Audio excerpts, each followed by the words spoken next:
নিজেকে কাপুরুষ মনে করিয়েন না, নিজেকে পুরুষ মনে করেন। আপনি পুরুষ, বসে আছেন, স্ত্রী বাজার যাবে মানে আপনি বলেন কি?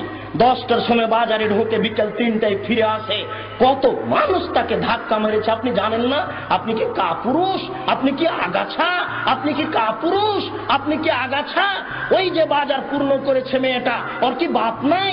ও কি অমুসলিমের মেয়ে? ও কি হিন্দুর মেয়ে? বলেন কি আপনি? হিন্দুর একটা বৈশিষ্ট্য আছে, কপালে টিপ দেয়, দেখেননি আপনি? হিন্দুদের একটা বৈশিষ্ট্য আছে, হাতে শাখা ব্যবহার করে, সাদা চুড়ি ব্যবহার করে। হিন্দু মেয়ের একটা বৈশিষ্ট্য আছে, কপালে টিপ না দিলে বের হবে না বিবাহের পরে। বাজার দখল করেছে আপনার মেয়ে, নিজেকে কাপুরুষ মনে করিয়েন না। ঠিক আপনার সব জীবনে জন্ম দিতে পারলেই বাপ হওয়া যায় না, প্রসাব করাতে পারলেই মা হওয়া যায় না।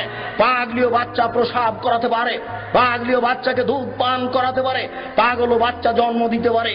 পাগলের মধ্যে আর আপনার যে পার্থক্য কি? আপনার মেয়ে বাজারে যাবে না। আপনার মেয়েকে লক্ষ্য করে আল্লাহর নবী বলছেন, মনে হচ্ছে যেন তিনি দেখে দেখে বলছেন। আপনার মেয়েকে লক্ষ্য করে আল্লাহর নবী বলছেন, মনে হচ্ছে যেন তিনি আপনার মেয়েকে দেখে দেখে বলছেন। আল্লাহ রাসূল বলছেন, নেসাউন, মহিলা কাসিয়াতুন, কাপড় পরে থাকবে, আরিয়াতুন, উলঙ্গ। এই যে আপনার মেয়ে ফতোয়া গায়ে দিয়ে আছে, আপনি দেখেন না? চোখটা একটু নিচু হয় না?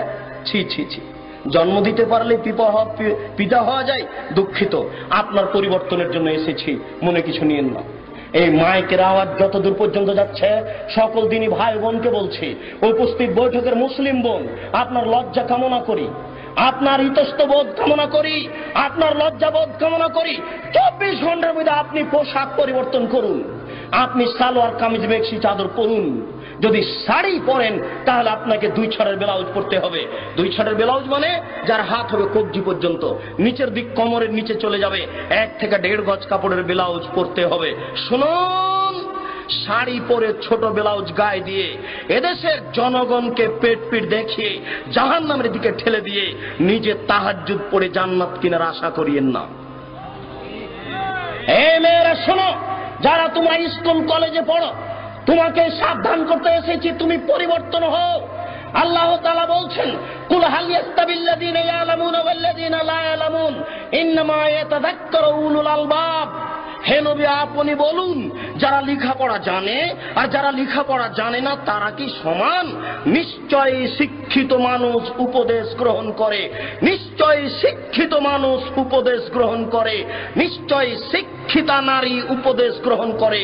তোমাকে বলে যাচ্ছি, সকাল হতে হতে যদি তোমার পোশাক পরিবর্তন তুমি না করো তাহলে তুমি শিক্ষিত নও। তোমাকে বলে যাচ্ছি, আল্লাহ বলেছেন 24 ঘন্টার মধ্যে তুমি যদি পোশাক পরিবর্তন না করো তাহলে তুমি শিক্ষিত নও। উপস্থিত বৈঠকের মুসলিম বোন, আপনাকে অনুরোধ করে বলছি, 24 ঘন্টার মধ্যে আপনি পোশাক পরিবর্তন করুন। যদি আপনি না করেন তাহলে আপনি উপদেশ গ্রহণ করেন না। আল্লাহ আপনাকে শিক্ষিতা বলেন না, বরং আল্লাহ বলছেন, ওয়াকারনা ফি বুয়ুতিকুন্না ওয়ালা তাবাররাজনা তাবারুজাল জাহিলিয়াতিল উলা। হে মুসলিম মহিলা, বন্যতার যুগে, বর্বরতার যুগে, অসভ্যতার যুগে নারীরা যেভাবে রাস্তাঘাটে ঘুরত প্রদর্শনী দিয়ে, তোমরা সেইভাবে ঘুরো না, বাড়িতে থাকো।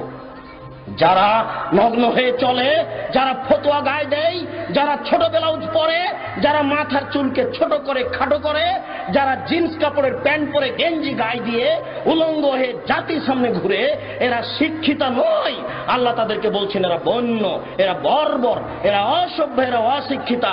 অতএব